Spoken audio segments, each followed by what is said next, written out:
You're listening to Pondering Pennies with Dempsy and Ray. Welcome to the latest episode of Pondering Pennies. I'm here with Jasmine and Harold this week. Jasmine is a native of New York, New York. They were born, Jasmine Sherman, to two parents, Amanda and Thomas. They are the first of two children.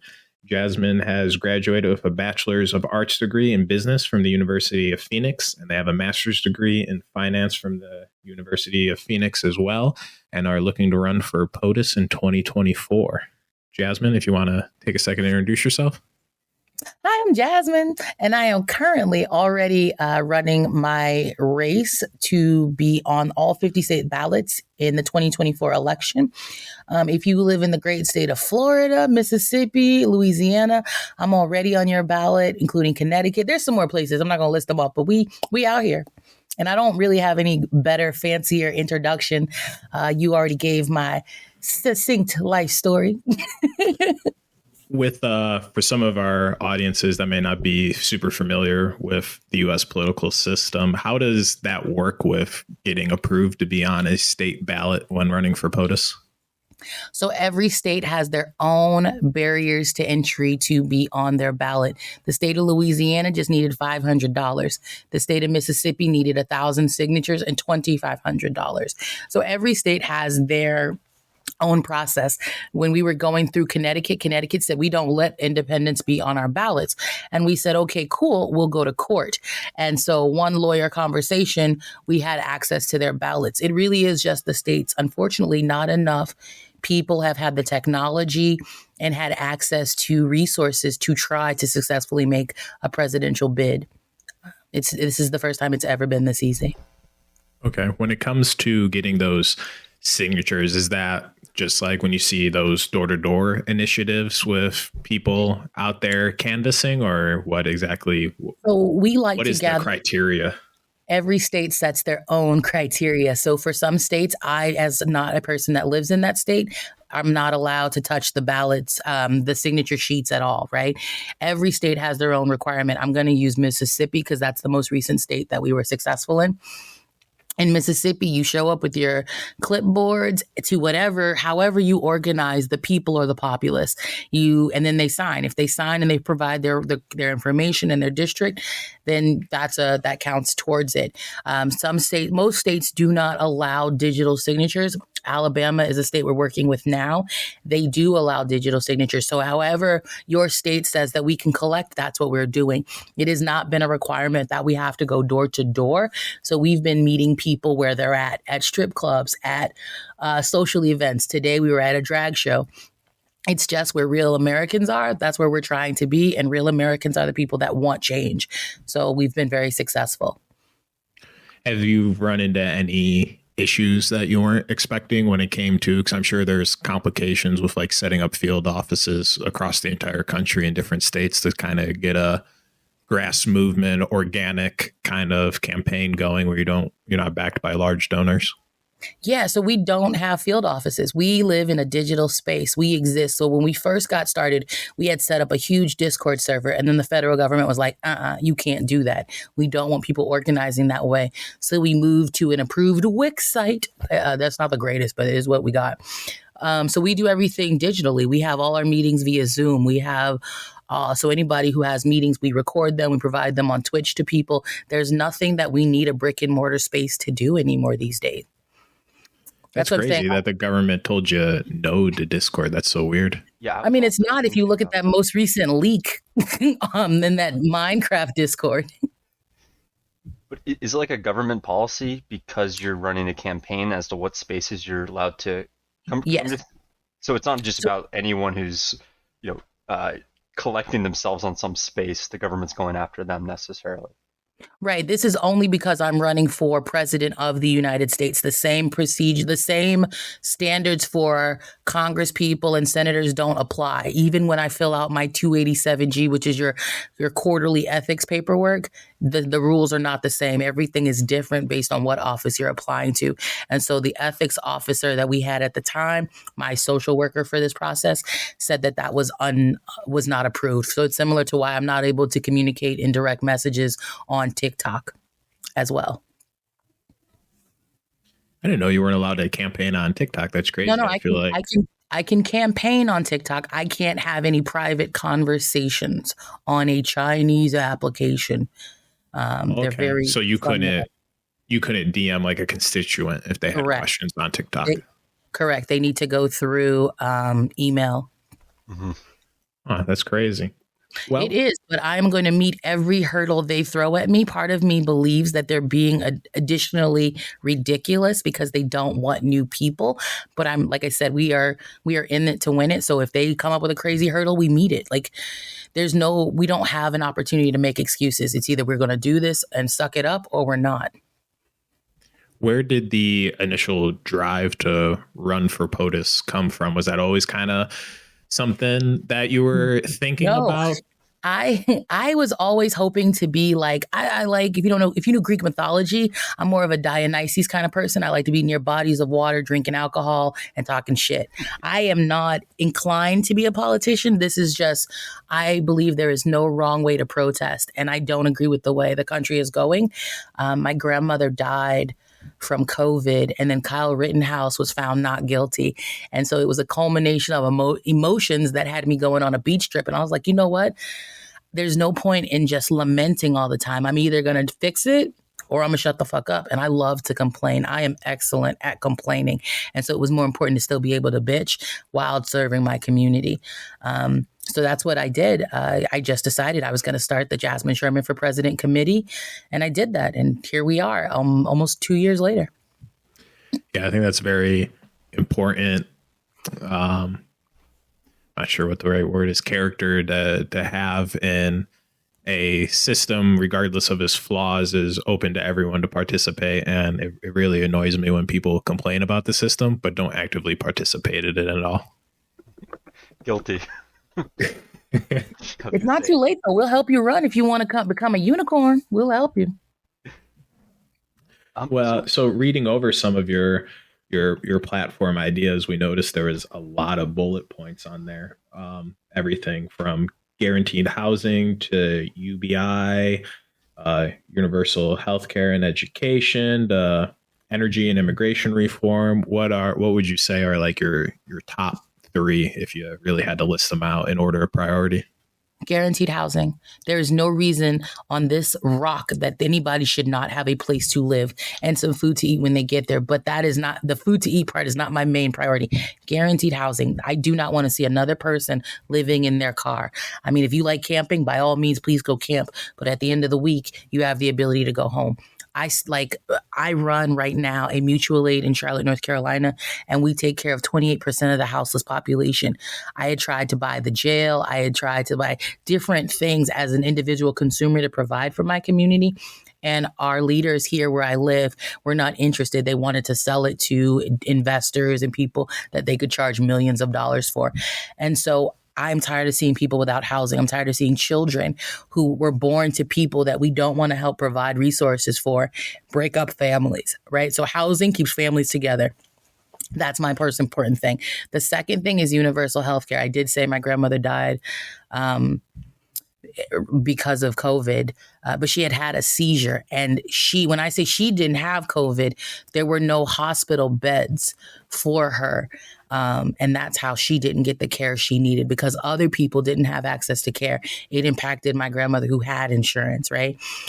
So universal healthcare is my next thing, and it must include dental and vision. And I will say that I'm being biased, but when we were writing this policy, my wisdom teeth grew, and I didn't realize how much that is painful and how little people can afford to go to the dentist. So dental and vision are also included in the universal healthcare policy that we proposed, and free education, because everyone has talked to someone stupid today. I don't care where you live or who you are. You spoke to somebody stupid. We need to improve our education. It improves the quality of people we have, whether that's a trade program or college or even just learning basic how to associate with humans. We need to provide people with resources to continuously improve or develop. What if you're in a job that dies out? People who before Chat GPT, there were a lot of people who were writing scripts or writing policies, but we have AI now. Now, I'm not saying that the AI is going to replace the art, but that is a actual technical, as a robot taking people's jobs, right? So we have to start to make it so people can continuously reinvent themselves should they choose. And education is critical in that, no matter what it is you're pursuing. Those are my top three. I'm sorry, it was so long-winded. That's okay. That's okay. Long form podcast. The whole point is to be able to elaborate the ideas and get them across instead of like the talking head sound points on CNN and Fox News. I hate both of those stations. So when it comes to the guaranteed housing, what are your ideas for actually implementing that policy?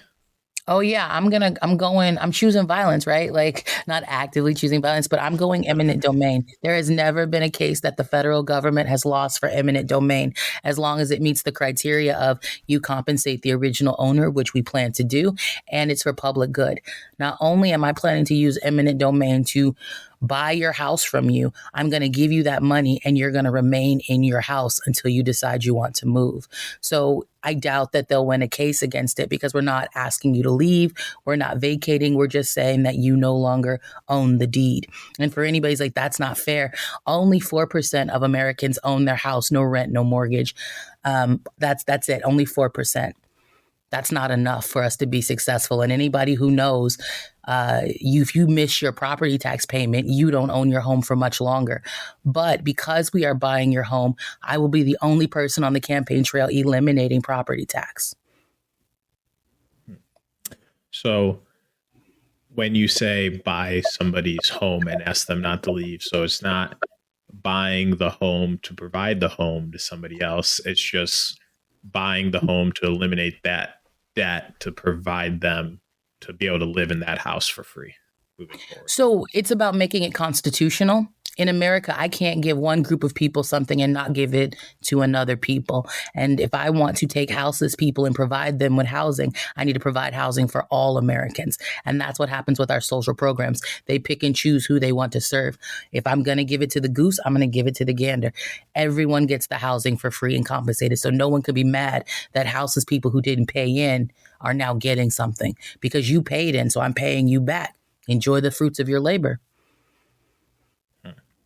And then how do we help people that currently don't have a home?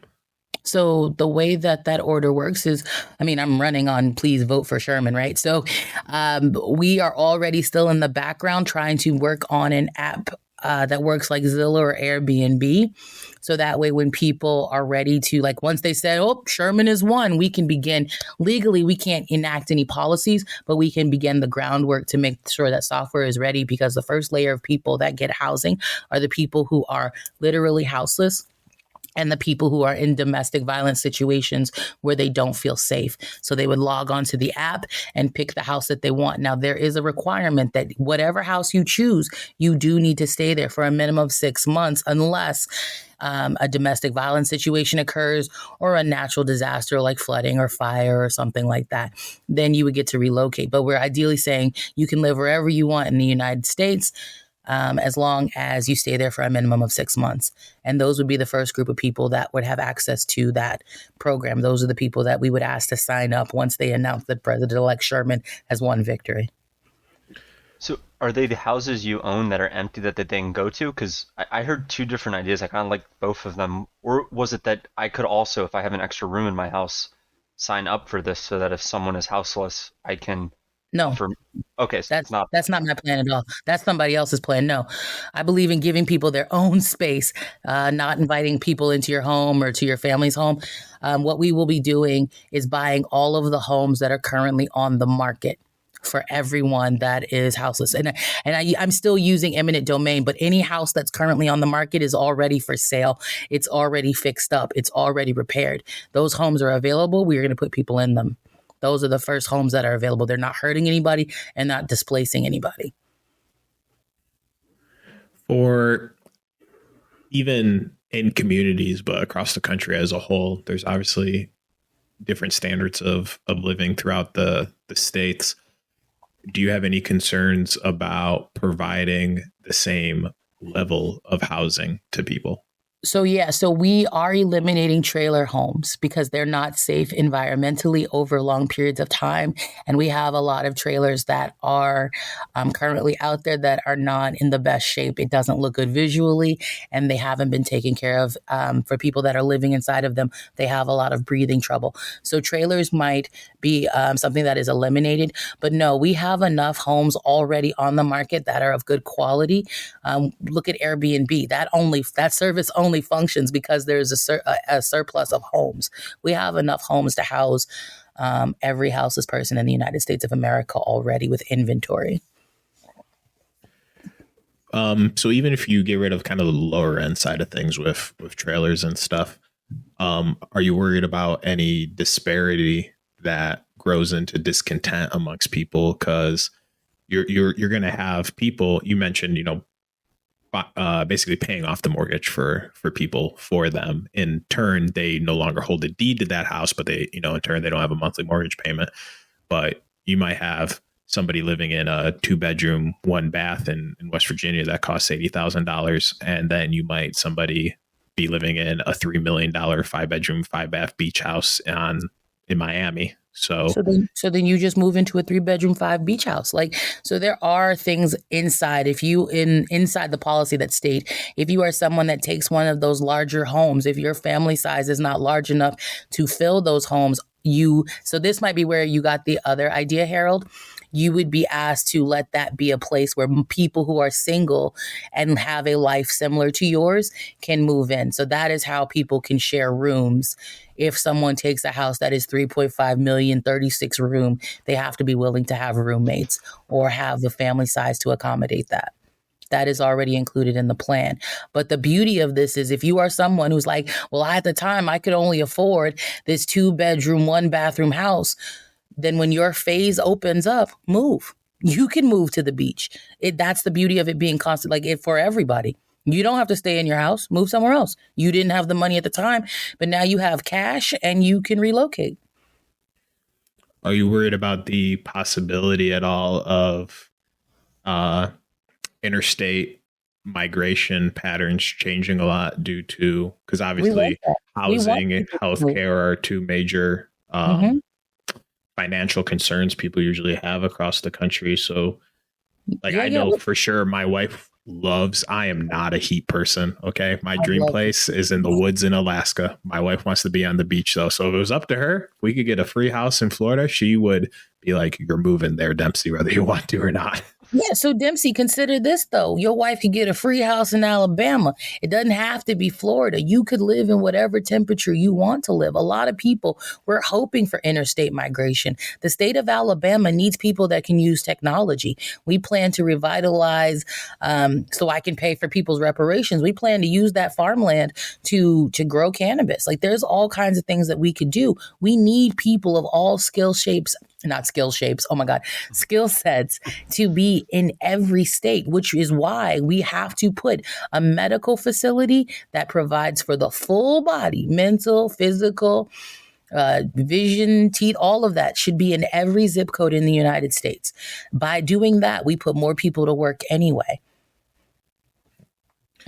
And then I believe the second thing you touched on was education, or was that healthcare? I touched on both, but you could go for either one. Harold, do you have anything on healthcare for the second one?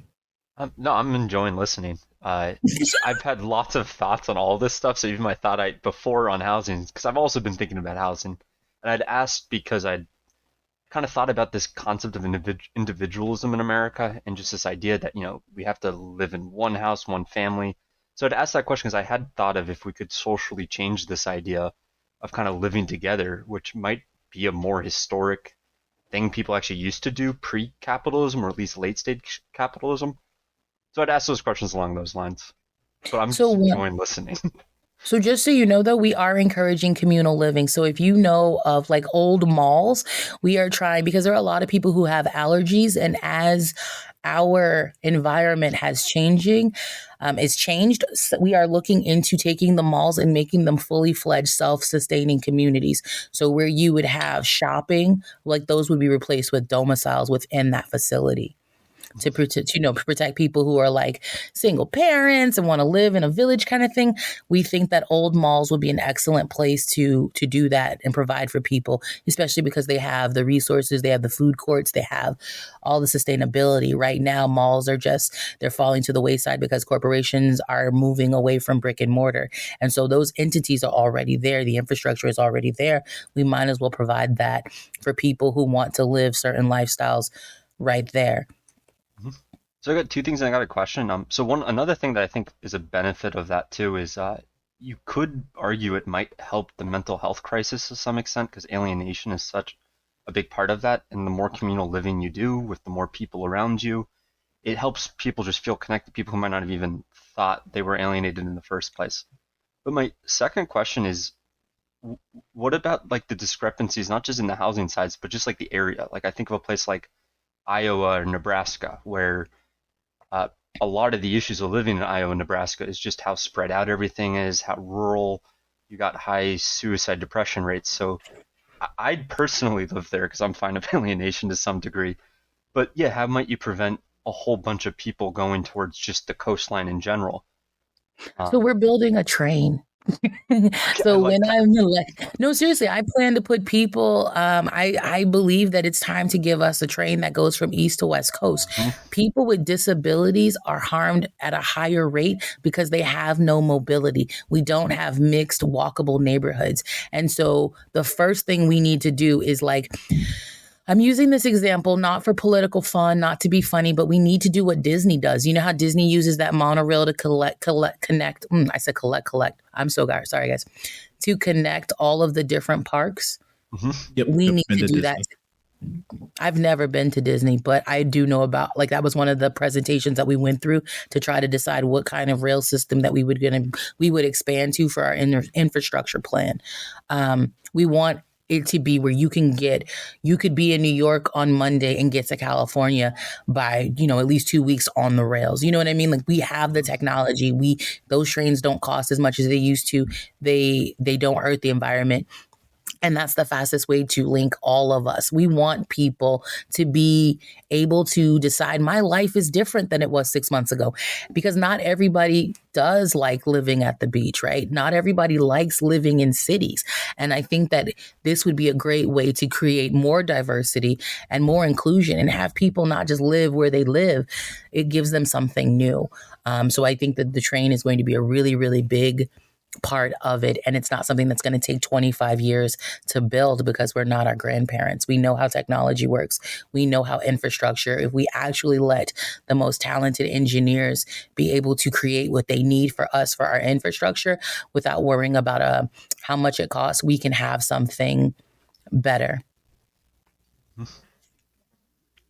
For the education piece, the universal education,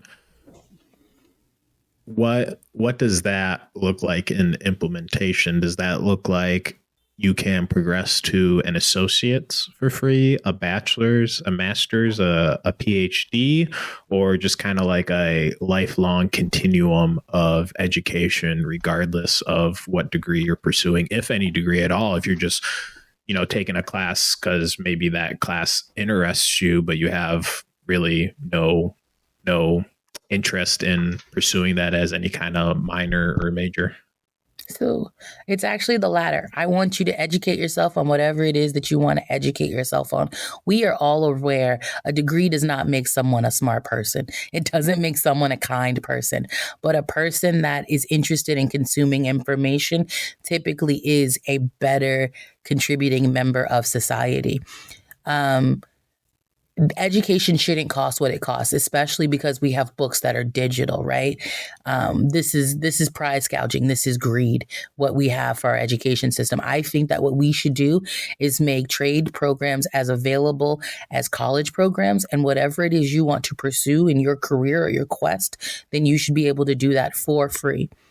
It doesn't cost as much as people say it does. A lot of the classrooms we have don't have to be conducted in the format we have them conducted. A lot of colleges could fit inside old malls. It's really just, we have to be willing to be flexible. I think that education should be something like I think doctors should be just as informed as plumbers.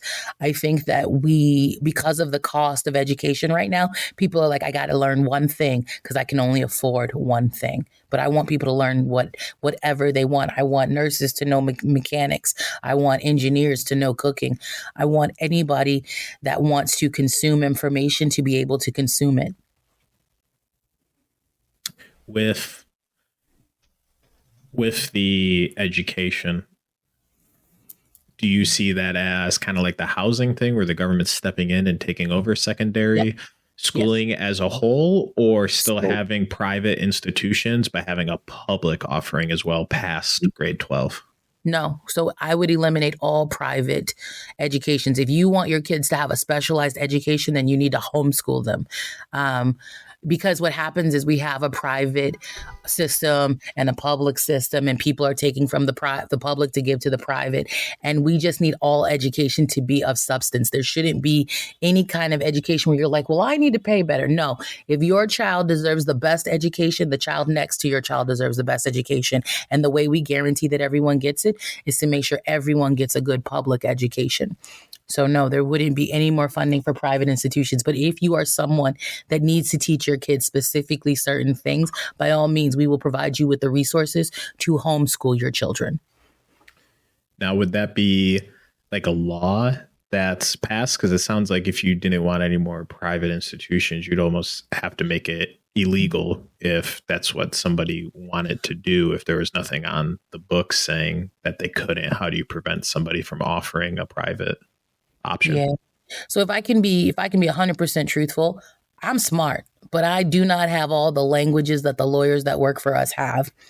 It is something that has to be written out explicitly into the executive order that we are using, because but I don't want to sit here this afternoon and say, oh, it's exactly explicitly these 4 things. But you will have to legislate that they can't open that kind of entity, or those kinds of entities wouldn't be able to seek licensure or accreditation. So you could go, but it wouldn't be of value to you. If a public option, so I feel like a good scenario here is you have public schools, K through 12, and you also have private schools, K through 12. And I feel like those coexist just fine. So what is the detriment to the public option if those private options still exist? Currently, private schools are asking for public money. It would be different if they weren't, but they are.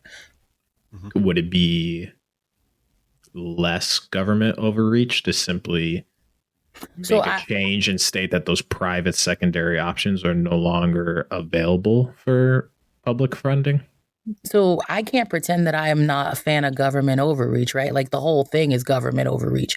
So it would not be wise for me to sit here and be like, well, I on education care about government overreach. I clearly don't care about government overreach, because without the government overreaching, we wouldn't be able to do the things that I'm proposing. But if you are a proponent of, I like my private schools and I like my public schools, they're more than welcome to not vote for me. But I think that the divide in this country sometimes is exasperated between the rich and the poor, because the rich are able to segregate themselves from the poor. Their children are automatically given advantages in networking because they're all in the same club. So again, I don't want to pretend that government overreach bothers me. It might bother other people, but if we're trying to do equality and try to make sure that if we're really trying to make this a meritocracy, then everybody needs to start off with the same basic playing field. So would you then, as part of that legislation, take away the option for private schools K through 12? Yeah. I mean, if they want accreditation, yeah. Because we've had the system of private schools and public schools, and what we have is an education that's failing. We have private schools now saying we need public money for sustainability. And the minute you need public money, you're no longer a private school. So it would be different if we had private schools that weren't asking for government funds. But because of our current economic system, even private schools are asking for money. And once you ask for money, you need to be an option for everybody. Have you ever read Capitalist Realism? Have I ever read that book? No. It has an interest. Got a take on education and the difficulties of the position education's in amongst the private system, in that the education system kind of finds itself caught in that in a privatized system, the individuals are both the goods as well as the product. So there's this idea when they defend private education that the idea is like the best schools would produce the best students who give the most money. But they've also found the inverse is also true, where it's the richest people send their kids to the school, and the kids are always at the same time like not just the product of it, but they're the goods that they're purchasing. I brought it up because I thought it was relevant on the conversation. I also think it's relevant. I need to cop the book. I'm glad you brought it up. You'd like it a lot, I think. I think for me, I think the thing that confuses a lot of people about me and about my platform is the label doesn't effing matter. It's that if we're going to pretend that we're the greatest country on earth, we should act like it. And I judge people by how they treat the most marginalized members of their society. Nothing I'm offering is going to fix bigotry. Nothing I'm offering is going to cure the douchebaggery that we have on all sides of the political spectrum.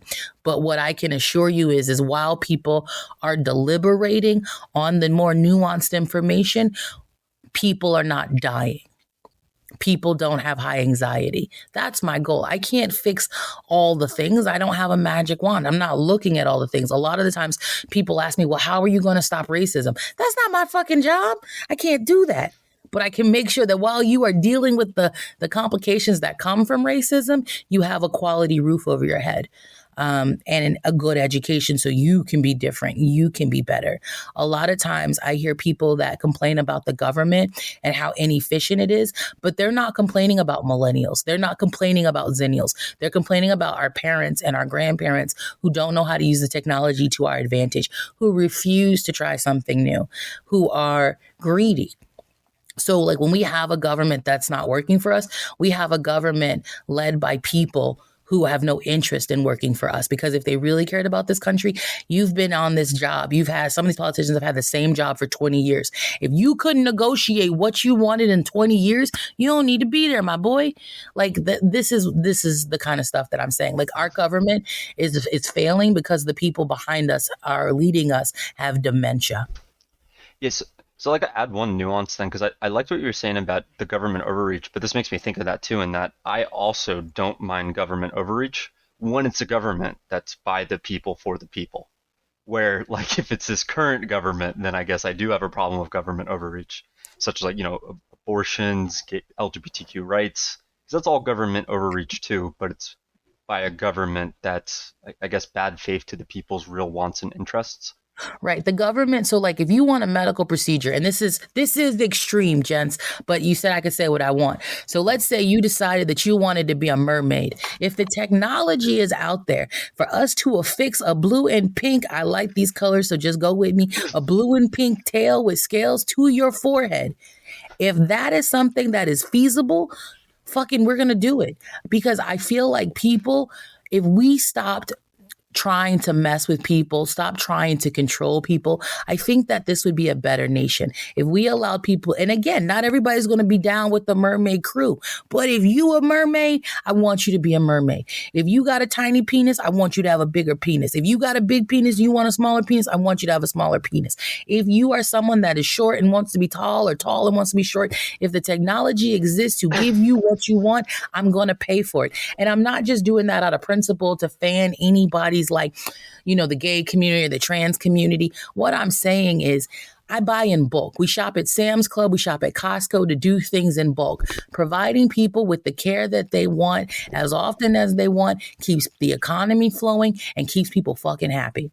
Because people look better. Now, for people who don't like freedom of expression, you might have a problem with America. But I think that we can't pretend our government isn't overreaching, like you said, Harold. But it might be time that they overreach for something we actually fucking wanted for once. I think that's a really good transition into the universal healthcare aspect of things, and kind of to blur the lines between those two topics. I'm wondering if you could expand on why you are for giving the people what they want in a publicly funded means through healthcare. I know it was a exaggerated hyperbole with the mermaid tail and stuff. Yeah, I mean, or the like, shock factor. I get it. But yeah. if we're willing to provide those things through universal healthcare, because that's what somebody simply wants, why would we take away some of those private options that exist today in the housing and university side of things? Because we're a team. We either sink or swim together. So if I'm on your basketball team, I'm not going to send you to this amazing leg camp and then not send anybody else. That doesn't help the whole team. We grow together. Letting people live is a wonderful thing. And I have found those private institutions, again, I wouldn't be critiquing those private institutions if they weren't advocating for public money. If you have a private school that's not asking for any government money, then this isn't an issue. But they all are. Even Harvard is asking for money. You know what I'm saying? Like, so that's why they had an opportunity to distinguish themselves. They had an opportunity to be above the fray. And now they're trying to ask for resources from the public, and that's not okay. So the same for medical. If we're like the Congressional Budget Office, the CBO came out a couple years ago explaining that a universal healthcare would be better for our population, but more importantly, it would be better for our pocketbook, which is why I use that Costco example. Shopping in bulk, eliminating big pharma, eliminating these private medical facilities, right? That will give us a better way to negotiate, a better way, because a lot of these medicines that we have to pay hundreds of dollars for, that research came from tax dollars. All of those researches come from tax dollars, the funding that gives them that tool. And then the person comes along and then they buy the formula and then they produce it. It's not like Procter and Gamble is out here making their own drugs. They're using our publicly funded research and then they're capitalizing on it because of a backroom deal they made with some politician. Yeah, I know there's this very specific drug because I just saw or read something on in the past 2 weeks where it was that exact situation you described. Like, publicly. Are you talking about the diabetes drug, the drug they had for diabetics, and then everyone started losing weight? So now they're like, fuck diabetics, we're going to sell it as a weight loss drug? That's that what one? I'm hearing about. Yeah. Like it's the Viagra story all over again. Yep. Yeah. Yeah, I think a really good example that most people can connect with after what we've been dealing with, not so much this year, but the 2 years prior with COVID, is under the Trump administration putting into effect Operation Warp Speed and making government funds available to big pharma and kickstarting the private industry into really pushing, RMA vaccination research to get something out there as soon as possible. And then on the inverse, at the end of it, when we finally get those vaccines, the United States populace on average was paying some of the highest prices. Right. Right. And that's exploitation. And I don't care if you are on the left or if you are on the right. If you're about conserving your pennies, what you just described is a robbery. It's messed up. It's jacked up on both sides, and it shouldn't be okay. When it comes to universal healthcare, you mentioned kind of all-encompassing. That's what I picture when I think of it as well. Like it's the doctors, it's the dentists, it's the optometrists, it's kind of everything. But when you mentioned that those things were included, it made me think maybe some people don't think of that and they only think, going to the doctors. So what is that? What does that look like? Does that look like something with Obamacare when it first came out and there's like an individual mandate to have health insurance, or it's literally just you go into the doctors and there's no billing process, there's nothing, like you get your care and you're good to go? That one. That's it. We've expanded. We would be expanding Medicare A, B, and we're now including C and D because we're giving you dental and vision. In every zip code, there needs to be a medical facility. Right now, people walk into hospitals and they wait for 6 hours. That's not good on your mental health, and that's not good on the healing process. So by making sure that there is a medical facility in every zip code, we alleviate the strain on the staff that is there. Once we have it in that specific neighborhood, because really what we're trying to do is build community, right? If you're familiar with the doctors that you always see, and they're able to. That's a real better way to track your care. Now, emergencies are going to happen. So you might be in California on a vacation and you have to go to the doctor where you're located. That's going to happen. But wherever you live, it's good to have that foundation. And so you would walk in, you would get whatever care you needed, and then you would go home. There should be no bill, because the medical facility, the care, it's the one thing that you don't get to negotiate on. It's the one bill that you don't get to say, give me a price match. Yeah, I know my appendix is bursting, but how much is Mount Sinai? You know what I'm saying? But it is the one system where people are not taking ambulances to get to hospitals. They're having to take Ubers. We are the one country where our EMTs who are performing life-saving medical care don't make more than $30 an hour. And that's an exaggeration because most of them don't make more than 15. Yep, a lot of them are volunteer too. At least in certain places. I know my sister was. Yeah, it's not, we don't incentivize doing the right thing. Like Appalachia doesn't have internet. Appalachia doesn't have resources because we wait on corporations to take interest in an area and then build that up. And I'm tired of that. I would rather everyone have the same quality, basic minimum that before, because people don't learn things the same way. And because we already have such a weird distribution model now, it is harming people more than helping. When it comes to the healthcare spectrum of things, when you get to the higher end side of things, right? Like obviously you have dental assistants and hygienists, and you lead up to a full blown general dentist, or somebody who might be an orthodontist and specializing in that field, and then you obviously have EMT, nurses, RNs, PAs, stuff like that, before you get to a doctor, and if you choose to specialize from there in cardiology or pediatrics or whatever. Is there anything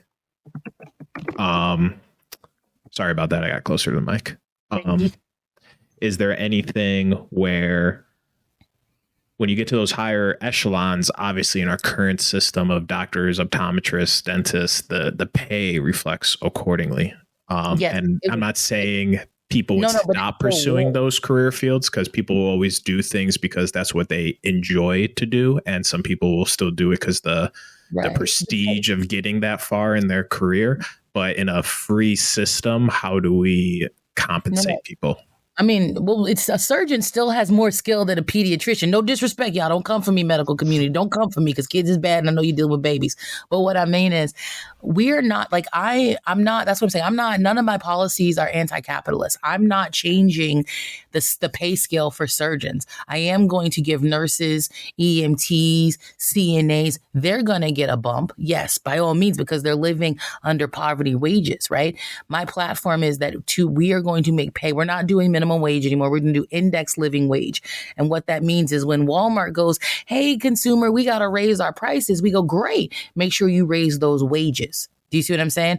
And so I'm not changing the pay scales for surgeons. I'm not changing pay scales for estheticians. I'm saying that by us making sure we take care of all medical professionals, not just the ones at the top, all of them, we will have a better quality system of care.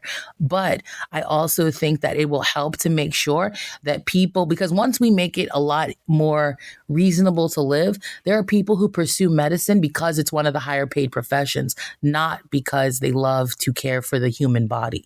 And so I think that that's going to give us a little bit of a shift to people that actually have a bedside manner, to people that actually want to heal. Because a lot of people who went into medicine for the money. When kind of raising the floor for everyone's pay on the lower end, when it comes to EMTs and stuff, are you worried at all for a lack of emphasis on career progression, because you start to see a wage compression occur and the reward to workload may not be there anymore? So I would like you to say that sentence one more time, because I've never experienced a reward to workload in my entire life as a working human. So I can't even fathom that sentence. Could you rephrase your question for me? Just dumb it down just a little bit. So you mentioned, raising the wages of some of the lower end workers or be able to afford them a better standard of living. Right. So I'm assuming in that system, the higher end would not be raised, because then really the standard of living for the other ones didn't really come up to the higher end at all, because everyone just shifted up in general. Right. Maybe I'm wrong in that. So then you begin to see this compression of pay scale where it's not as advantageous to achieve a more higher echelon level of your career. And maybe that disincentivizes some people to continue progressing. No, I don't think so. I don't think that people who are, like I said, we want doctors that are doctoring because they want to take care of people. But no, the reason that I can say that EMT salaries are going up and nurses' salaries are going up is because we're doing an index living wage. Everyone's salary, including surgeons and it's going to be adjusted for the index living wage where you are. So if you're a surgeon who makes $300,000 and we find out, and again, I'm just shitting on Mount Sinai because that's the only one I can remember. I'm from New York. If Mount Sinai is underpaying you, the surgeon, you get a bump too. It goes by the percentages and the index. It's what they're making in their profits that are going to be shared with you. That's what I'm saying. So there'd almost be some kind of scale that exists where the hospital makes this amount of money in profit, and based on that profit, X percentage should go to all personnel that are EMTs, X percentage to nurses, X percentage to doctors, X percentage to their administrative staff, and then from the less involved, like CEO, FEO from there. Yes. What about a meritocratic element to it? I'm thinking, because first off the bat, I'd say I wasn't as concerned because I'm a big believer in, if we add more community, a lot of the meaning will come into our jobs, which should be the real reason we're doing things anyways. Meaning and a care for our community. So in some sense, I think a lot of surgeons would just keep doing it because they're so important and they're such a big part of these hospitals. We have a friend in the hospital, and every time the surgeon comes in, he sounds like a superhero based on the story. But what about a meritocratic element, like surgeons get the housing most nearby just because they're the most on call or something, or No, because how do you know if that surgeon wants to live near that hospital? I don't ever want to see my coworkers. And I'm somebody that's going to be living with my staff on a campaign bus. You don't want to see the people you work with. You want to be able to wow out. What I'm saying, because like I said, gents, I'm not trying to build a utopia. I'm providing for people's basic needs. My campaign slogan is "Let's reset," not Jasmine gonna do it all. You know what I'm saying? So while you guys, the general public, are arguing about those things, we will still know people will have health care in the meantime. Do you know what I'm saying? I'm only signing up to do this one term. I'm not signing up to be a lifelong politician. I have other goals that I want to do. My life is currently on hold while I'm running for office.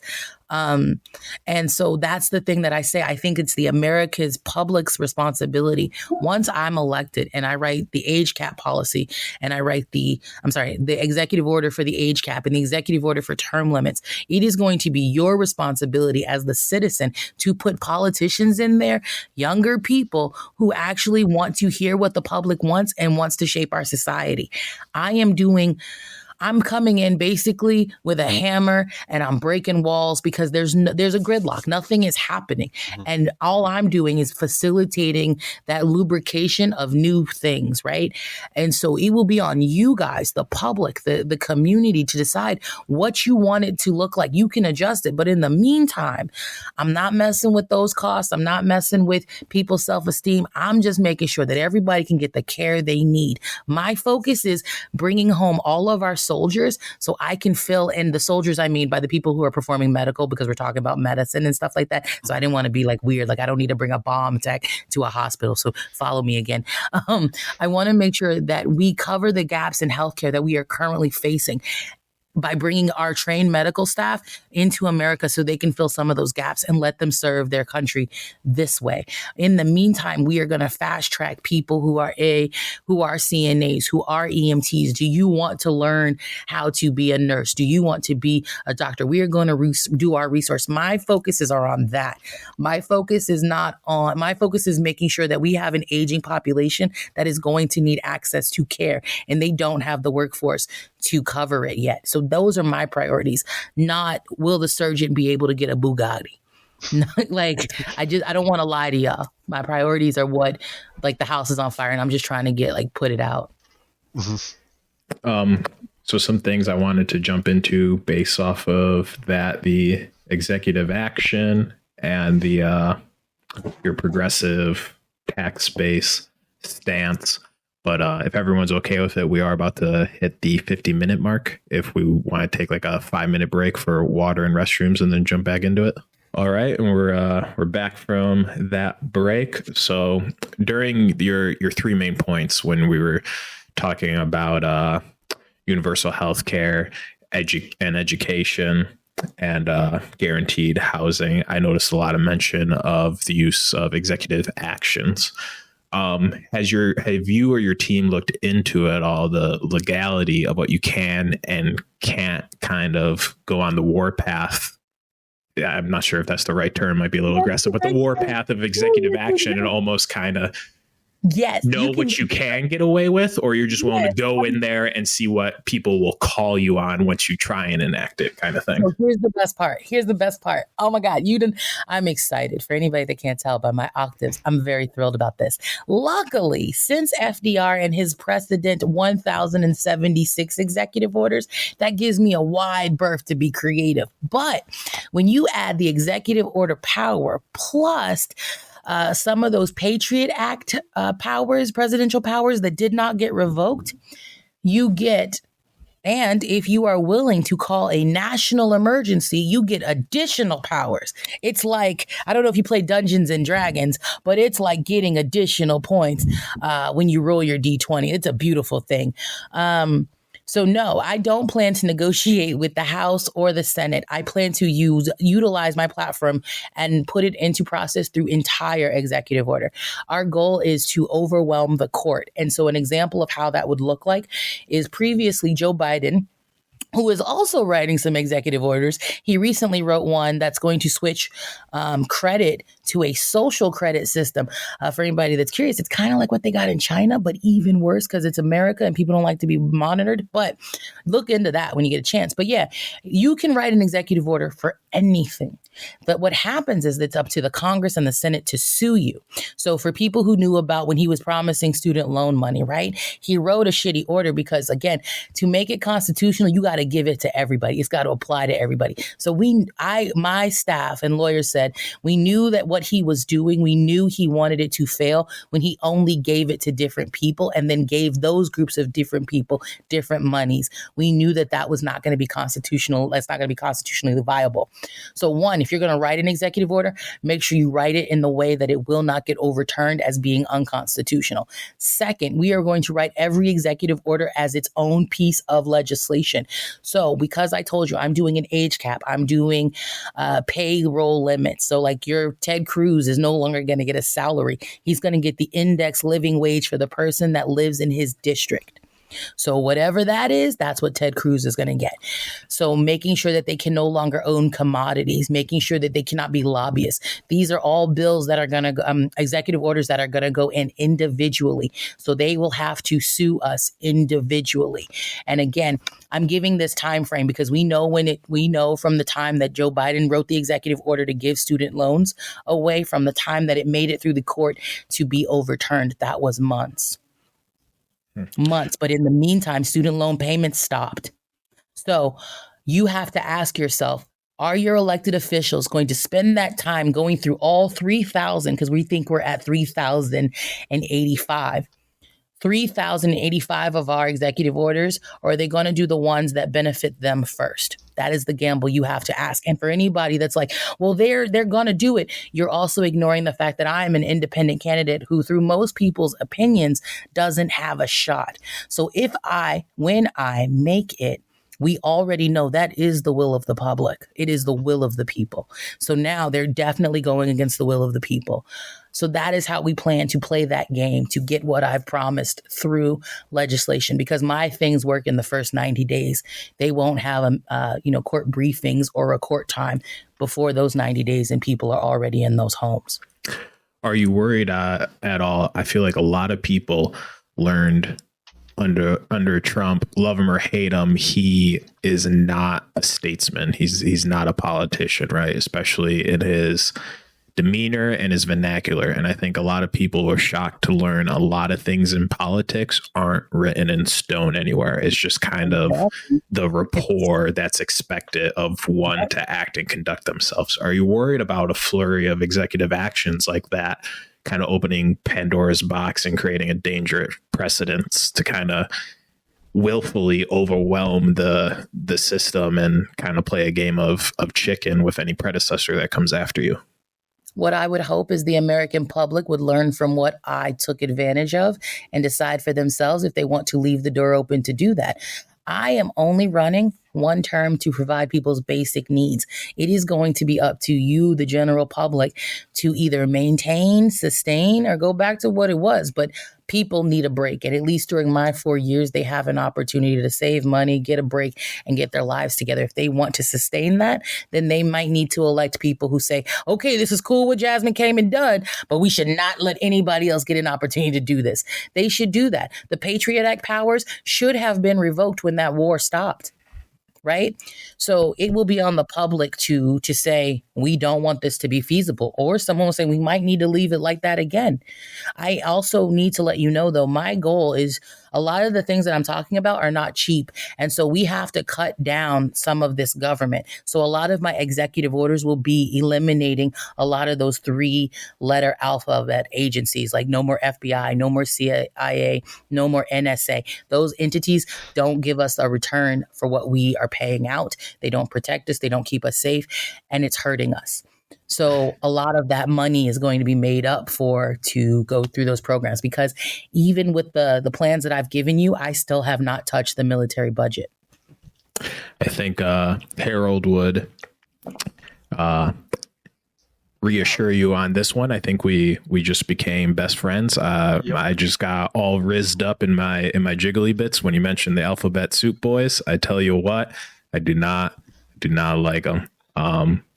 They're ending our relationship with the Fed. We are ending a relationship with the Fed as well.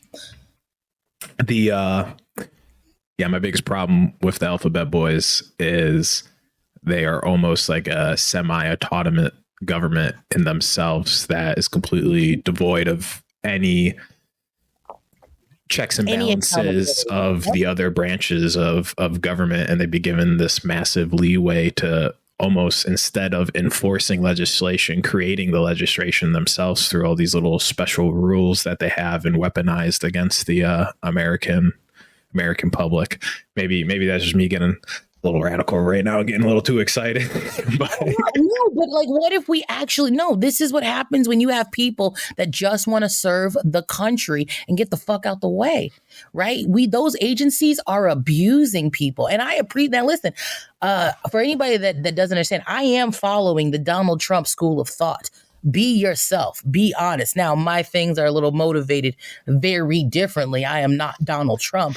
But if you looked at my Facebook page, you would see back in 2016, I was like, y'all, he's going to win. So I am copying some of his style. I am totally being real with my people. I tell people all the time, if you don't like what I'm saying, don't vote for me, which is something that a lot of politicians don't say because they're so busy pandering. So I appreciate him telling people the FBI is trash, because it is making it easier for me when I go and say, yeah, we're going to get rid of the FBI under a Sherman administration. That's more voters for me, because the right isn't giving people what they want. If you are a Republican, or not assuming you are a Republican, but if you are someone who's listening to this and you're conservative, if you're conservative because of money, then you should vote for the person that's putting more money in your pocket and has a written plan to do so. Eliminating property tax, that's money in your pocket. You no longer having to pay mortgage, that's money in your pocket. Providing you with funds to be part of the well-trained, regulated militia and police your own neighborhoods, that's money in your pocket. Not having to pay for kids to go to college, that's money in your pocket. Sorry, go ahead. No, that was it. I was getting thirsty. Go ahead. I got excited. Under, kind of cutting back, trimming the fat of the ever growing federal government, because it's like a self-fulfilling machine. Like, the Patriot Act that you mentioned is a perfect example. The government taketh and expandeth, but it never contracts or gives back. So when you're talking about trimming some of the fat, I'm assuming not only because these institutions are unconstitutional anyways and shouldn't exist, that's also going to help fund other aspects of your platform. How is your idea on progressive tax going to help fund that as well? And then when you say progressive tax, do you mean just kind of altering what we already have in place? Because regardless of the loopholes and write-offs that people have available to them under the current IRS structure, we kind of do already have a progressive tax structure. So I want to tell you the truth. I've been telling you the truth the whole time. And I got to stop saying I want to tell you the truth. Because, it's like in the Black community, when someone says, well, what happened was, they're about to tell you something that was entirely their fault in a convoluted mess. But we called the tax policy progressive because Fox News was going to say the woke left or the progressive left. So we just titled it that way to piss them off. We throw out the entire tax code as it stands and we don't lean on it. We eliminate all deductions in my policy. So we also stop the American public from doing their own taxes unless you are your own business. And then we are going to provide you with a website to do your taxes. So you're not paying TurboTax. You're not paying costly accounting firms anymore. We have the technology to just make taxes easier. We just don't because a lobbyist at TurboTax and H&R Block. But the average American will get their taxes quarterly and their employer will file them for them. Taxes will be a thing of the past, like as a problem collectively. You will not be able to claim your children as dependents anymore, and you will not be able to file head of household. People will all file singly. Yeah, I can definitely say that taxes get expensive. I have a personal accountant that does my taxes, and between all the different forms for capital gains from, retirement accounts, crypto, stocks, and things with rental properties, and then just the normal income tax forms, paying hundreds of dollars each year for somebody to tell me how much money to give the government or how much money the government's giving back, when, especially, in my line of work, I know for a fact the government knows how much money I received. So just tell me if I owe you or not, please. When you say eliminating a lot of those deductions and stuff, it sounds like cleaning up the big ball of spaghetti and making it more easily digestible. Do you have any plans to adjust the tax brackets themselves? Yes, or leaving that kind of untouched? No, the tax brackets have been adjusted, and you can see them. If you make under $40,000 in the United States of America, you will no longer pay taxes. Okay. What is the higher end of that look? If you make over $1 billion, we cap you. So billionaires will only have $1 billion in a Sherman administration. Okay. So when somebody makes $1 billion and $1, that $1 is being taxed at 100%. Correct. But don't worry. They still get their UBI. They'll be okay. They also still qualify for UBI untaxed as well. That's actually something that I talked about yesterday in an episode we were recording. I feel like a problem that the United States has now is, because we already do have, some safety nets, regardless of what people perceive on how robust they are. And I think a fault in our system is it's an all or nothing thing. So as people slowly improve their economic standings, these things are just snatched away from them all at once instead of a slow reduction in rates. It's not like you made an extra $10,000, so we're reducing your benefits by 10%. It's, oh, you made an extra $10,000. It's all gone now. And even though you're making 10 grand more, because all these benefits are gone, you're actually in a worse spot than you were before. And it incentivizes people, falling for this trap of stagnation and economic growth. Yeah, no, I want people to thrive. So I'm going to tell you my end game, and I'm going to be candid because you said I could. Once I fix this country, right? Do you know how much ass I'm going to get? The person who eliminates that, no, seriously. And I'm a big bitch. I'm shaped like a watermelon, built like a tank. That's a niche that's a niche group that's into me anyway. But I'm in it for the ass. I'm gonna fix this country so I can get laid. There won't be anybody that can tell me no. It's just the easier way to do it. Putting money back in people's pockets are going to make us a healthier nation, a happier nation. We all value the dollar. I'm not going to pretend we don't. So why don't I make it easier for you to pursue your dreams? I would rather, and this is going to be the most controversial thing I think I've said today, I would rather put Walmart out of business and have 100 tiny Pop and Diane shops across the country. Where did you get that? You can only get it at Bob's shop in Inglewood next to the little matzo ball restaurant. Like, I want that kind of life for me. I feel like people were happier when you weren't just a number, when what you could produce mattered. I feel like we have people right now that are really sick and cannot work. Like, people in America apply for disability and they are turned down 2 to 3 times. We have people dying to wait for care. So the things that I'm most excited about is ending houselessness. The things I'm most excited about is making everything ADA compliant. That means adult changing tables in bathrooms. That means that the buildings that we've had since the 18th century, the doorways are going to get widened so people with wheelchairs can access those buildings. And because we're going to do those basic things, the low hanging fruit of making sure that everybody, even on their worst day, is okay, I'm going to get asked from that. I will be somewhere near some beach, water, looking at a waterway and being like, yeah, I gave you healthcare, and just soaking up all the sex. That's what I'm in it for. This is for after office, right? You're not going to be the next Bill Clinton. No, after office, I will be whoring around. During the office, I will be working, not even staying in DC, but working. I think that it's a president's responsibility to be in the poorest areas of different states, because and I would use the Mississippi example. Mississippi in Jackson, the water went out and the governor pulled a tanker up to his house and gave regular people bottled water.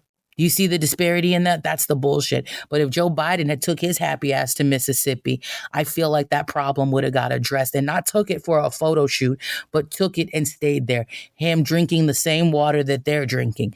I feel like the sense of urgency would have been different. And so my thing will be to travel and stay in the poorest parts of our country, working on that infrastructure on the ground with everyone.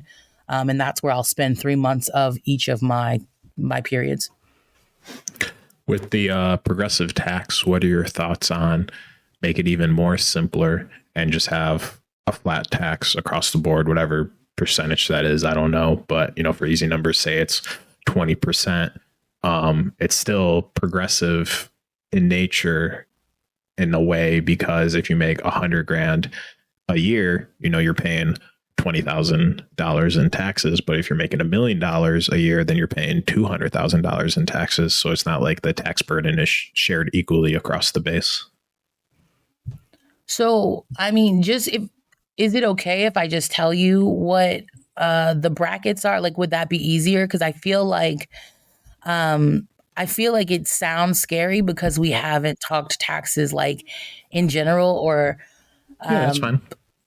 Okay, so it is a flat tax. The average individual is just paying the same number. Currently, people pay 10, 20, 12, and like 24. What we are doing is, when you're doing your taxes, it is going to just be a simple number. Like, it is a flat tax across the board. It's not It's just that the only people that are eliminated from it are people who make them less than $40,000. So even on people who are listening that are interested, if you go to my website, there is an actual worksheet where you can review how much you would pay. But no, we eliminate, it's a flat tax for pretty much everybody already. It's only not flat for corporations. Corporations, it is more expensive. Okay. And then those brackets, if people wanted to look at them, that's at the Jasmine Sherman 2024. Yes. Mm-hmm. And the worksheet. So like how much you would pay, how much it would cost for you to live. That's also there. Tracking.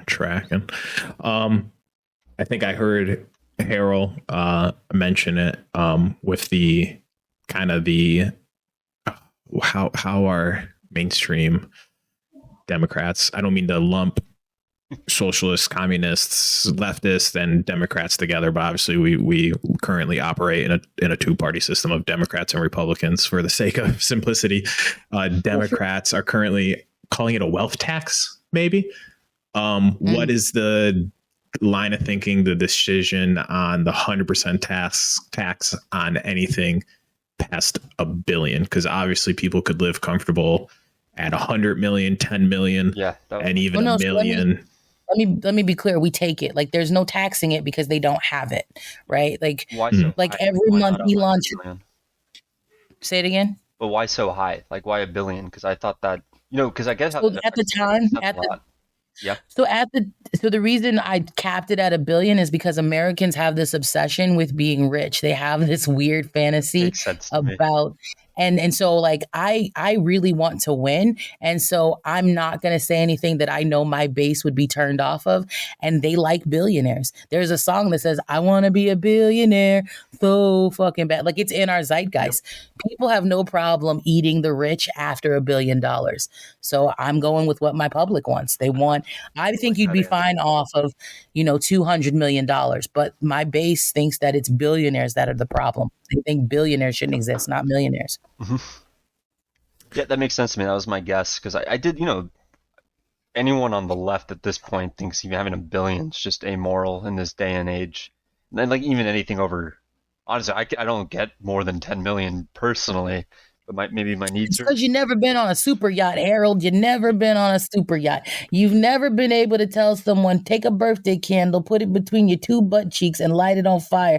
It's just an option that comes when you get on a super yacht. Well, I could do that. I don't need to be on a super yacht.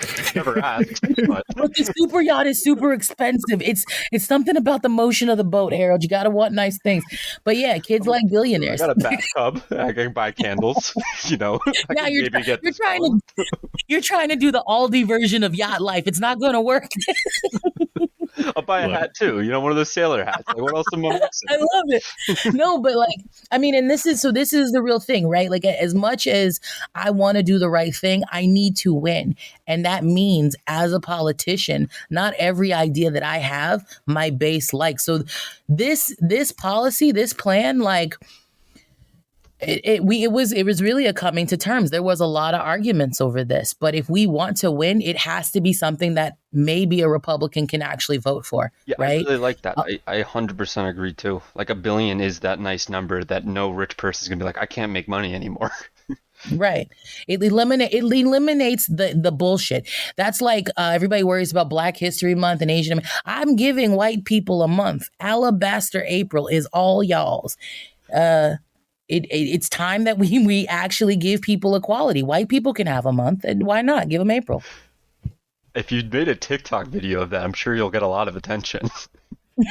Well, April's almost over, but I was planning on making one and said, I hope you guys had a wonderful Alabaster April. And, so it's a thing, but I didn't come up with it. A man on TikTok named Captain Groovy Beard did, and he said that we could use it. I gotta look up Alabaster. I forget. I know what it means, but I don't know its history. It's a color. It's just white April. It's just a color. Oh, I was hoping there'd be like some inside history joke or something. No, I'm not fucking with America. Like if we want to repair the relationship, give white people a month too. Like it's actually a social thing. Like I'm not trying to be a dick here. Give people give them something, right? Like white people feel left out. I can see that in the zeitgeist. Like, even though I don't think that they are, and this might lose me a couple of people, but I don't think white people are going without too much unless you're like a really poor white person. But I do understand wanting to have a thing to be proud of, right? A month that you can be like, let's celebrate white. Like, you should be able to have that same excitement. During Black History Month, you can't tell me nothing. And my birthday month. You can't tell me nothing in my birthday month either. Ooh, it's my birthday month in like 2 days. I'm going to take that energy into May with me. Yeah, you should. But really, when it comes to the taxes, though, we have enough money to not be greedy. All of the funds that come from the average American, we don't really need. We have other ways of collecting that money. And so I didn't want to be abusive. I also need to be transparent. One thing we haven't covered is I am very pro 2A. I believe in firearms. I believe that we should have firearms education. I believe we should put it in schools. I also believe in the death penalty. If you fuck around during a Sherman administration and you kill more than 3 people in a setting, we'll put you to death. I believe in assisted suicide. Like, there's more controversial stuff. But the third one was an accident. So if the first 2 were on purpose and the third one was an accident, you still out of here. We do restorative justice. If your community decides that you can't stay, then you can't stay. And that's how we'll do it. But we waste so much money on our judicial system. How much money did we spend on the Derek Chauvin trial? How much money? Like, we have, like, if there's shit that we have on camera, come on, y'all. We don't need to do this. That seems pretty interesting to me, to be pro death penalty, but looking at your platform, and it could also just be the buzzwords that you chose, but it looks like, abolishing prisons and the police. So those two kind of don't seem to go hand in hand, if you wanted to elaborate on those at all. Well, so the first thing is I'm not someone that's just like out here for buzzwords or party lines, right? We need to be able to remove people from society that are harming other members of society. I don't believe in cruel punishment. I don't believe in wasting time. I don't believe in wasting money. It is easier for me to just go ahead and kill you instead of having you be a dredge on everybody else. Even your family can move on and heal once you are just not an option. But yeah, I think the problem is tribalism here. I think everything that I'm proposing is very simple strategy, right? But because somebody on the left side is like, no, we love everybody, that means that everybody who wants people to feel good should automatically love everybody. A thing I always hear from people on the right is, oh, here goes the tolerant left. I never said I was fucking tolerant. I just want people to have their basic human needs met. And so if you are a danger to society, we should remove you. In regard to abolishing police, I don't believe in wasting money. How much money have we spent on police lawsuits, police settlements, police, like, that's a waste of money. If you are someone that is conserving, if you cost your company money consistently, hand over fist, your company would not allow you to be there. The entire police force, we are militarizing it. We throw tons of money at it, but they solve less than 4% of crime. That is a waste of money. I would rather pay you to police your own neighborhood. Now, if somebody is currently a cop and they're like, well, the Sherman administration is going to put me out of a job, tell them to stop fucking lying. They can police their own neighborhood. We're switching to community policing. If you live in that zip code, by all means, you get to be a part of the protection of that zip code. If you do not, then you should shut the fuck up and wait for somebody who lives in that zip code to assist you. And that's how we're doing it. So police departments would still exist. They would just be existent based on the zip code more so than, like, I think the Los Angeles Police Department currently has literally thousands of uniformed officers. Like, it's literally like 10,000 officers. Yeah, so no, we would not use police stations anymore. Those would be considered for areas for we would repurpose those structures for more community service type things. One of the things we were looking into was taking old prisons and old jails and allowing those to be animal sanctuaries for veterinarian things. If you want to do community policing, you would be community policing in a public forum space. It's civilian policing. You shouldn't have to do anything where you're putting your hands on somebody. If you need to kill somebody because they're shooting, you would call the National Guard and they would come and end the life of the person, causing that visible disruption. But everything else should be able to be a civilian police situation. You are armed. You have the right to bear arms. We pay you to do so now. So it'd be like citizens arrest kind of deal, or I guess for lack of words to put for it, would you be looking at like a sheriff and sheriff deputies kind of situation? No, like is the profession of being a police officer now removed from society?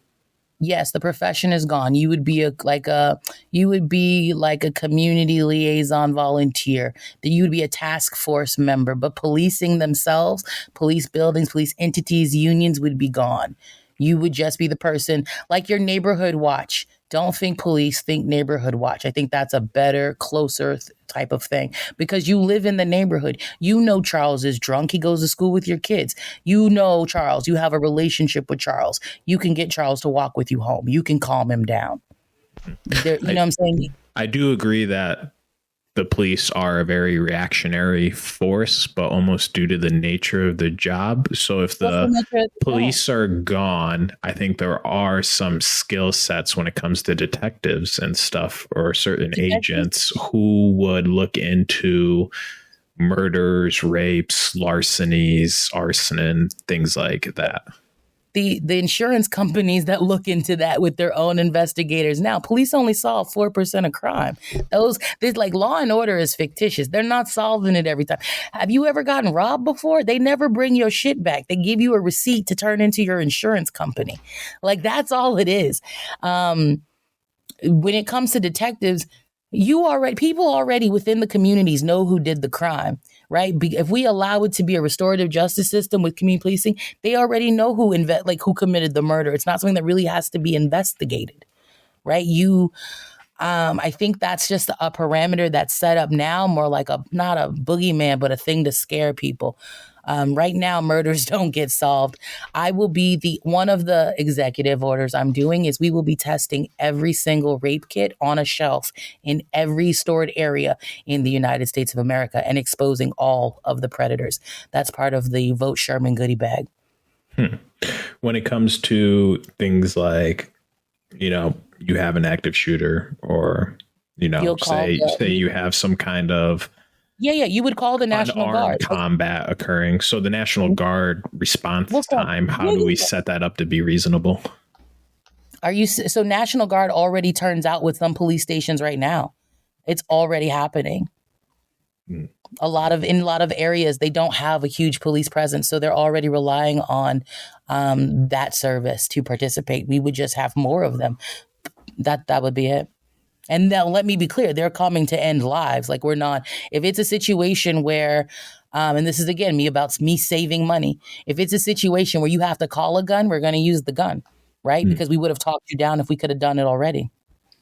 So I guess my concern is, while it's not happening every second, if you have how do you prevent another Uvalde situation where somebody's go inside? Where the cops are cowards? The parents. Where they literally hour went by while the shootings are occurring.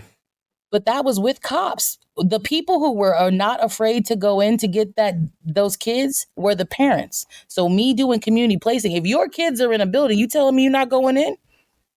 I don't have kids personally, so I'm not sure what that feels like. I don't have children either, but we do know about the mom who climbed the fence after she was arrested and rescued her 2 kids. We have data on parents that run in to protect their children. We have video of cops who stand around while children are massacred. So I don't know if I don't know if that one worked out for either of us in an explanation, right? So do you believe then that the general populace should be given the option to open or concealed carry? Because realistically, that mom is taking the risk of just being another victim when she enters that building unarmed. Yes. Remember when I was saying I'm pro 2A, I pay people to be a part of the well-trained militia? That's part of that money. Mm-hmm. So Mom should be strapped. Every mom should have a revolver, preferably purple. Yeah, I'm not fighting with you. I'm reaching for a mouse tool and I'm putting a bullet in you. And I think other people should. It would be we'd have a lot better conversations if you had to be careful about how you spoke to people. Mm-hmm. I'm not a pacifist. For anybody listening, Sherman is not a pacifist. We can fight. When it comes to things like defunding the police, setting up different options, so do you not see any value? Because kind of my opinion is, instead of defunding the police, I think that increased funding for police departments should exist in order to focus on better mental health and de-escalation training, in order to be more effective in, alternative to defunding the police. So defunding, literally, if you know what accounting is, it's literally I have to take the line item on the budget and make it from the number it is to a lower number. It's still the act of defunding, because words matter. But we've been doing that. How much more money do the police need? I don't believe in throwing good money after bad. So are you telling me that you would buy a car and you spend $100,000 on the car, and after you spend $100,000, it still doesn't start? And you're like, the mechanic goes, nah, give us another $100,000. At what point are you like, fuck this, I'm just getting rid of the car? How much more training do they need? Police budgets are the biggest cost of most of our areas. I'm not assuming you're conservative, but if you are someone that doesn't like to waste money, you're not getting any money in return, getting anything back on your investment. If we're running it like a business, police are a horrible, horrible thing for a business. They're always costing us money. They're always hurting somebody. They left a woman in a cop car and she got run over by a train. Nah, I'm good. I believe that we should give money to places that have proven themselves, and this entity has not proven themselves. Do you think that comes down to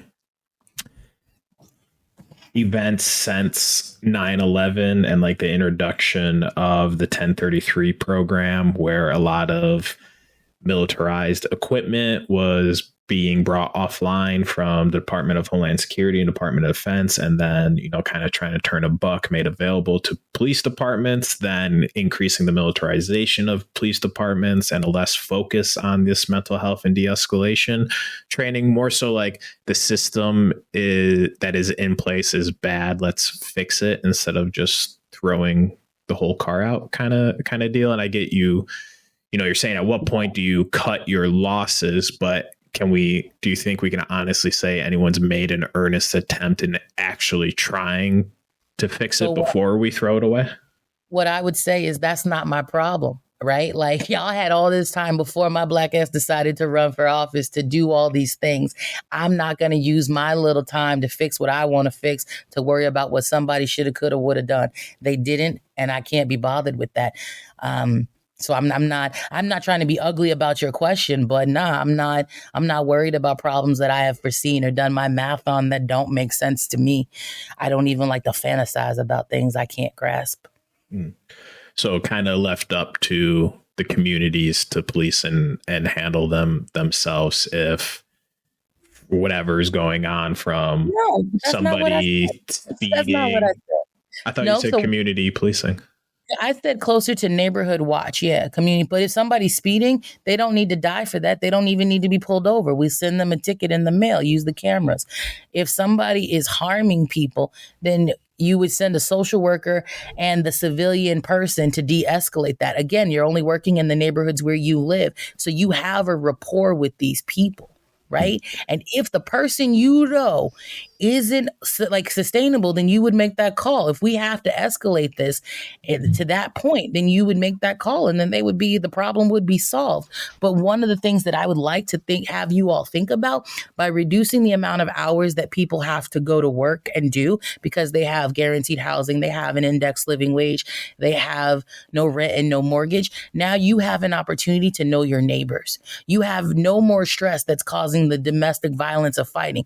People have the opportunity to move away from their abusers. All of this violence and all these things that we think are going to happen or that we're saying are happen, a lot of those stressors that that cause these snaps to happen will be reduced drastically. We're also providing people with mental health care so they can go and see a doctor and be like, yo, I'm on the edge, to prevent these problems before they start. But should you start a problem, we can end it all day. That's what I'm saying. We don't need a problem, but if you have one, I have a funny feeling that a lot of people are worried about all these crazy things that could potentially happen. But COVID was the best example. People had the least amount of money. People were at home. And I saw more examples of unity and community during that time than I have in my entire life. Except for 9/11, because I was in New York and people came out the masses to help. You know what I'm saying? Mm-hmm. When it comes to providing people the tools they need to handle those kinds of situations, like proper training and stuff, to make sure you don't have somebody who's ill-equipped or hot-headed or what have you. Is there going to be resources? Go ahead. Sorry. I'm thinking like Zimmerman's a case of, he was kind of like the community. Yeah. How do you prevent like wrong overreach, vigilante justice? How do we make sure that people are still trained properly in use of force and, proper de-escalation tools? So, I mean, if you're signing up for this brand new task force, you already know how it works. It works differently. If you are on shift with the task force, you're not carrying your weapon. The neighbor will have a weapon. You're going with a social worker, right? So George Zimmerman couldn't have been possible because George Zimmerman wouldn't have had a gun. Okay, so you are against open carry then? No, I'm not against open carry. Civilians and citizens that are not working on the task force should be allowed to open carry. But if you're signing up to be a member of your community and do community checks and community monitoring, you don't need a weapon because you have the skills to de-escalate. If you do need a weapon, then you would be calling the National Guard. Okay, I think I get the system. And just to be clear, this is kind of like a volunteer thing, right? Not a profession. No, it's a paid job. It is a paid job. Oh, okay. Keeping the money in the community. Like, you got nosy neighbors already. But if you actually want to read it, all of it is on my website under the Abolish Police Policy.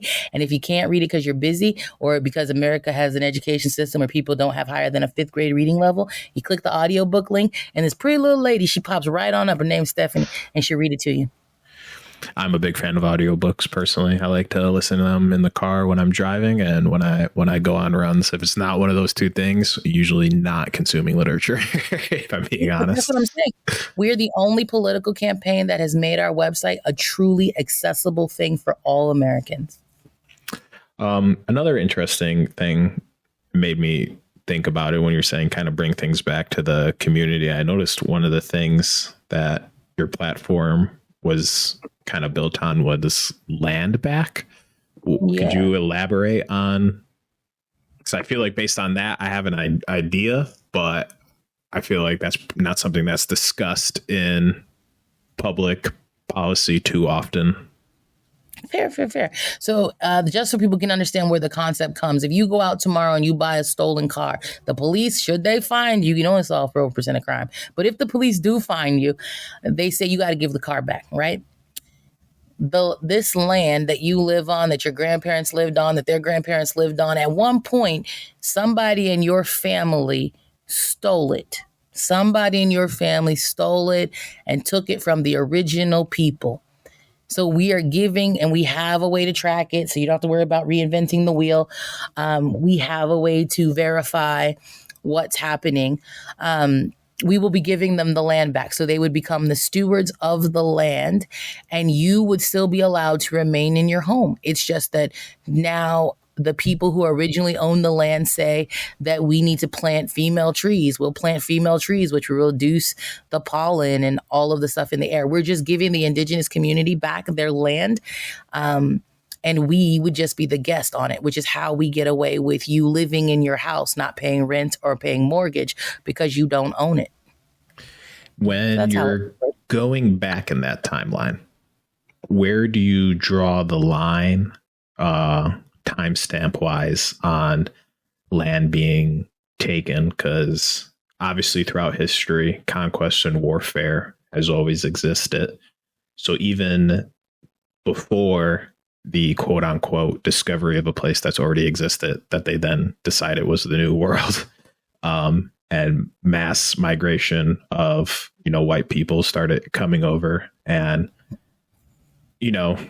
pushing out the natives. The natives themselves obviously engaged in warfare. So where do we draw the line timeline wise to dictate which tribe is what and when the land was rightfully procured?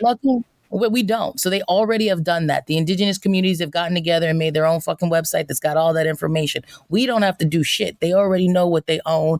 All we have to do is honor some of the treaties that we didn't honor.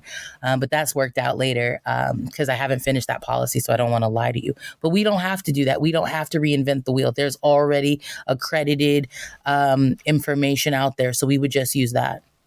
They've already done that. I don't want to lie to you. Like, there's people who work for me that do these things, but there are already like EDU sites with what tribe owns what and who would get it back should land back happen tomorrow. That's already done. Is that a little kind of muddying the waters with the tribes distinguishing amongst themselves who in history owned what, when even whatever they decide on at one point or another, those lines were blurred? It's kind of no different than boundaries, territories shifting in any other part of the world. We're just kind of taking offense to it once somebody of a different skin tone turned up and started moving those lines.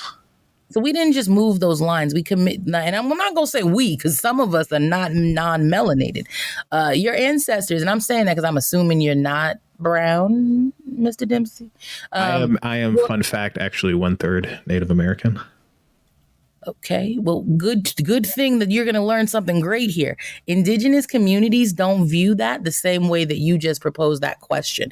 So one of the cool things about your ancestors is you guys don't believe in blood quantum. So you being 1/3 doesn't mean shit. You are just either indigenous or you're not. They embrace whoever is coming along. So you should definitely work on your reconnecting should you choose to do so. That's not my place. I'm not indigenous. But those experts, those individuals, they are not worried about it the way you described it or you framed it. I understand what you're saying, but my answer would be no. My answer would be no. Okay. I don't think they would be too happy with me reconnecting. The German and the English blood. That DNA was very strong in the complexion of my skin tone. But see, here's the thing. This is where I would like you to have some more diversity in your life. That is not how your people think. That is not how your people feel. People in your community know that there are white indigenous people, but you are part of the family. They want as many people who are part of the family to be part of the family. You're setting up your own barrier to entry, missing out on your own people for no reason. Don't let perceptions that you don't have to have mess up your joy. You know what I'm saying? Apathy is not a luxury that a lot of communities who aren't white get to experience. So if you are 1/3, if you are indigenous, I would suggest you find your people, man. They want you. They want you back. Yeah, the wife recently did one of those 23andMe things. It was like $100, so I passed on it. I passed on it personally, but she did it. Government your DNA. Why she do that? I would never. You're talking to the right guy. That's exactly what I told her. I was like, do not give them your DNA. You know, they work with the FBI with a lot of things. Once you turn this over, she called me a crazy conspiracy theorist. I'm like, and you're paying $100 to do it too. But she went for it. See, we not. That's what I'm saying. When we put real people together, we're not all crazy. Out of this whole scenario, your wife's the craziest one. She gave her DNA on purpose. You won't get mine. Yep. She. The weird part was like, she had a pretty reasonable idea of her background, like I do, and she opened it up. She's like, I'm 99.8% white. I was like, yeah, what? No duh. You already knew that. You just paid $100 to get validated. Can I say something though? Your identity means something. So I'm actually providing people who are Black reparations. And in that reparations policy, we are going to give people who want to submit their DNA to find out where they come from on the continent of Africa, we are going to give them the opportunity to learn where they came from. I'm not doing it, but my sister's crazy enough. She'll take the test, and we got the same mom and dad, so I'll get my answers that way. Even when you're the government, you're not giving it to the government? Hell no. Listen. I'm a politician because right now I feel like my country needs me, but I'm not fucking stupid. Y'all ain't getting none of my identification voluntarily. No, sir, I don't want to be identified. I don't need to know. But that's just me. You and Dempsey, you guys are in this together right now for sure. Look, Dempsey is more surprised about how great we getting along. He's so confused. He's like, "Oh man, I might have to vote for this bitch." I think everyone should acquire two things in America: a healthy skepticism of their government and a full kit, be it accessories and firearm, capable of defending their own self-interest against a tyrannical government. So if you vote for Sherman in 2024, we're giving you gun libraries. No other candidate is giving you access to tanks. Oh, I'm very, very interested in gun libraries. What does Don't that be my mean? friend now. Did you say, what does that mean? A gun library? Someone who does not know much about guns and stuff. Yeah. So you know how you can go check out a book at a library and test it out and play with it and make it your own for a little while? Same with guns, except I'm including tanks and helicopters. Like, we have things that we don't use for war anymore, right? Like, You get now them for a from the tank, police departments. They have a lot of them. right? So I plan to be giving money back to America. I will sell an American with money. I'll sell you a helicopter. I'll sell you a tank. If we were another country looking to start war, we'd sell it to you. Why not give it here? 100%. We're doing it right now with Ukraine. Mm-hmm. Right. That's what people don't understand. Like, if you really want America to be a free country, then you have to start acting like it. We can't have all these paternal policies like wear a seatbelt, don't drink and drive, and then let you die on the basic shit. But yeah, gun libraries are going to be dope. I have so many weapons. I want a torpedo. And I know we shouldn't give me a torpedo because I accidentally already shot someone in Mexico once, but I still want one. When it comes to Torpedo, that's in the water, right? That's like the water missiles. Correct. Yeah. When it comes to making these, they are what they are. They're weapons. When it comes to making these weapons readily available to the public, is there any plans to offer any kind of training or education on them to people if they want them, or making those things mandatory to people that want them? So we're putting firearm education in the school. Starting in kindergarten, we start teaching children about firearms. When you're 16 in a Sherman administration, you will go test like you do for your driver's license for your gun permit that works in all 50 states. We are providing everyone with the means to defend and protect themselves. So your license, now you will have to have insurance. And before people start bitching, you're not paying a rent or mortgage. You can afford some goddamn gun insurance, okay? But that's it. You just be responsible with your weapons. That's it. If you're not responsible, we remove you. That's really how it is. Is that insurance policy, does that look like a umbrella in policy that people can have a lot of different things under? Or is that kind of more along the lines of what New York is currently tied up in litigation with the NRA with having specific liability for gun violence? I want to make sure. So I mentioned I accidentally shot someone in Mexico once, right? Mm-hmm. Because I discharged a weapon and it hurt someone's arm, that person's whole life may be impacted. I want to make sure that should they get hurt, they have the insurance to still do whatever they got to do to be taken care of. That's it. Like, it's not for you to like go out and get a yacht. You know what I'm saying? Like, it's not for that. It's really just to make sure that should something happen to that person, that their life is impacted, that their family and them can still live comfortably. Okay, that makes sense. Yeah, I'm not trying to be greedy. Do it like cars. Like, New York did it a fucked up way, trying to be funny. Just do it like you do cars. A Bugatti costs more to insure than a Hyundai. We can be smart about this. And I keep saying Bugatti wrong. Obviously, you guys know I don't know enough about cars. All I got going on like replay in my head right now is Andrew Tate yelling, "What color is your Bugatti?" each time you say it. Yeah, and in my head, I hear that song. I woke up in a Bugatti. It's just. One last thing. Because we're closing on the 2-hour mark here that I wanted to touch on you with is mentioning in your platform rewriting of the Constitution. Now, does that mean rewriting it in its entirety, like scrap it, start from zero, or rewriting to include some of these more, revolutionary ideas? No, revolution, protection for all, me not being 3/5 a person. I mean, I want some basic shit, but no, rewrite the whole fucking thing, right? Like I'm at any contract in our current nomenclature, right? If you and I sat down and made a legal contract, once we make more than 3 amendments, we have to do a whole new contract. It's time. Like just throw the whole shit out. We have a better understanding of how people work with science and things like that. And we should actually start putting legal shit in English so the average American can fucking read it. I am so sick of bills that are 900 pages of balderdash, and balderdash is the right fucking word here. I promise you. Like they use all this fluffer language so the average citizen cannot interpret and cannot use. And so we need something that is in English, protects everyone's rights, but allows everybody to say what the fuck they want and protect themselves should the government or their neighbor get out of hand.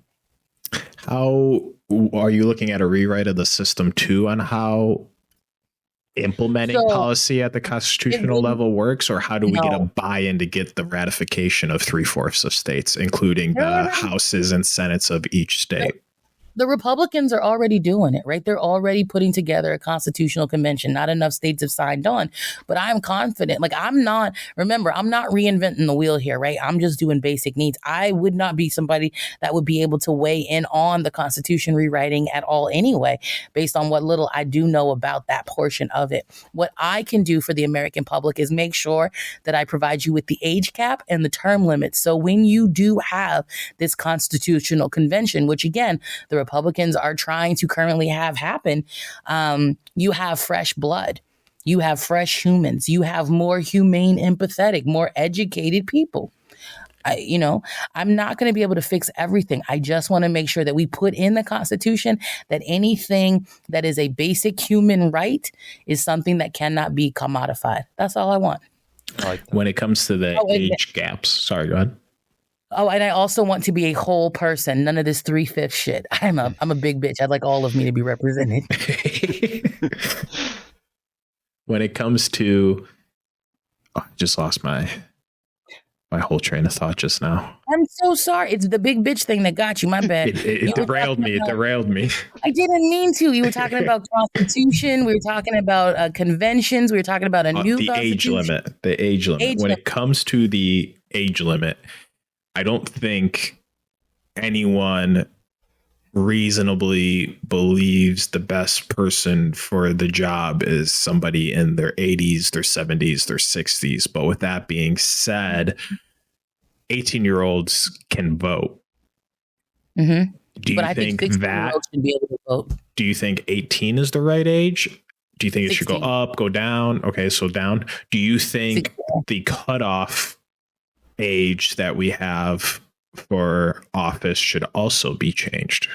Because there is 65. A minimum for how old you have to be. I think it's 30. Do you think that minimum should be lowered for the POTUS? So I think, I definitely do. I think 35 was too long. But I think, so the only offices that really have an age cap is the president and senator. I think senators' age cap should be done away with entirely, right? If we are people that say that we value trade school, then we shouldn't put barriers to entry on a working adult who's got a trade, right? Like that, you're just taking from them and removing their voice. I think that 16-year-olds have demonstrated in this current society that they're more adults than some of the adults. I think 65 is the best age cap, and we're just following the precedent that was set by the Senate when they did it in 1972 for judges. So we're just applying their logic for other people to themselves. Okay. And then did you say 65 as the age limit? Yeah, 65. Thank you very much for your service. Go sit the fuck down. We appreciate it. Go live your life, thrive, do something different. Try meth. It's great. I've never tried meth. I don't really know if it's great. I just wanted to say, like, it rhymed, so I said it. I'm sorry. With term limits, what does that look like? And then I'm assuming if there is term limits, things like pensions for people who are supposed to be public servants would also go away because they wouldn't be able to put in however many years. Yep. It's one of those executive orders. I said that they're going to be worried about fighting over your housing, your healthcare, and your education. So we are getting rid of their pension. They would lose all of that. People currently receiving pensions would get their last check once I take office. When it comes to the term limits, we're using the one that was written by Ted Cruz and Alexandria Ocasio-Cortez. That's the one we're using. The two of them actually wrote a bill together on term limits? I did not know that. Yeah, that's how bad it is. The Zodiac killer, and he got somebody to work with him, and she did. So, yeah. No, I mean, like, that's what I'm saying. For the stuff that's already out there, there's so much stuff that they won't even bring to the floor. But I got a trick for their ass. I'm just going to go ahead and say, let's make it law.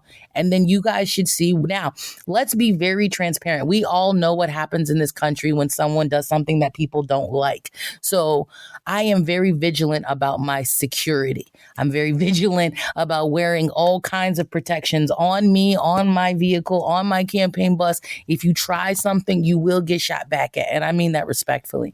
So I do take it seriously. I think this is one of the most urgent times that people should be arming themselves every day.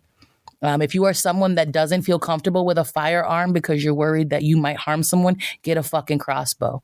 There's got to be a way for you to protect yourself.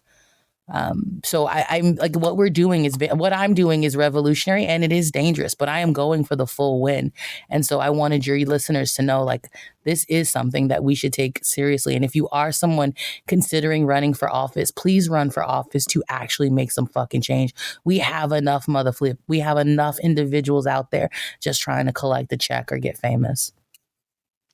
Well, Jasmine, I appreciate you coming on. We are pushing up on that 2-minute mark. I feel like we were able to hit a lot of the different pillars of your platform. Again, I appreciate you taking the time to come on and speaking with us. And, you know, I feel like we had a good open dialogue. Maybe I did question a few things here and there, but mostly I just wanted to be able to pick your brain on policy and how that would look, and, you know, implementation more so than the talking head arguments that usually divulge into just nonsense on CNN, Fox, Newsmax, whatever.